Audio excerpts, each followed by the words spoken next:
friends. I'm going to read chapter 35 of Katt vs. Dogg. Molly felt the dog slam on his brakes as they raced dangerously close to the edge of the cliff.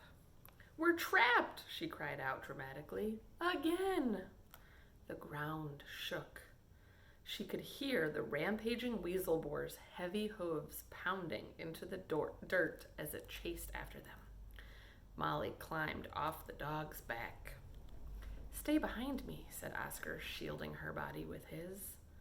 The dumb dog started inching backward, moving them closer to the cliff. "I want to be right on the edge." "What? Why?" "Just let me know when we get there. I can't turn around. I have to keep my eyes on the weasel boar." "Oscar, why would anybody want to stand on the edge of a cliff? It's a sheer drop." "How far?" Molly held her breath and dared to peek down into the ravine. 300 feet, at least." "Perfect," said the dog. "Hang on. Here it comes."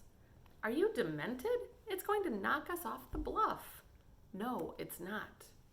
Oscar crouched into a defensive stance, protecting Molly, who peeked between his legs and saw the weasel boar lower its head. With its head down and curled tusks pointed straight at Oscar, the ferocious beast charged forward. What do you think's going to happen? He's gonna jump. Maybe. Oscar just stood there, defending Molly. When the beast was maybe 6 inches away, and Molly could smell the hot breath streaming out of its flared snout, Oscar finally leaned sharply to his right. Molly leaned with him. The giant weasel boar became a blur. Molly heard something sharp slice across Oscar's fur, but he didn't wince in pain.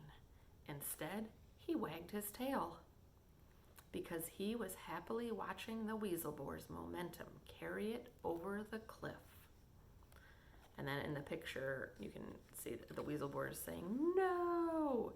And then Molly is thinking, "Thank goodness flying isn't one of the weasel boar's superpowers." There's the picture. The thud came 10 seconds later. It was a very, very long drop. "You saved us," shouted Molly. "Woo-hoo! You are the bravest dog I've ever met." "Thanks," wheezed Oscar. Then Molly saw a bright red gash sliced across his side. It was oozing blood. The charging weasel boar's razor-sharp tusk had slashed him. "You're hurt," said Molly. "Nah, it's just a scratch." "That thing was going to gore you, to stab you with its tusk." "True, but I'm nimble." It missed. "Woo!" Oscar stumbled slightly. Molly pushed him away from the edge of the cliff. "Is it hot out here, or is it me?" said the dog, sounding all sorts of woozy. "Why are all the trees spinning like that? And how come the ground feels wobbly and spongy, like it's a trampoline?" "Take it easy," said Molly. "You're bleeding really badly." Oscar limped forward. "I told you, it's just a scratch." His knees buckled. He collapsed and toppled to the ground. "Oscar?" said Molly. "Are you okay? Oscar?" He didn't answer. He just lay there in the dirt, bleeding. Molly knew what she had to do. She had to run fast. That's the end of our chapter. Where do you think she's running to? Where do you think she's running to? What's she gonna do? She said she knew what she had to do. What does she have to do? Let me know if you have an idea, a prediction of what's gonna happen. Have a good day. Send us a message. Send us a message. Bye. Peace.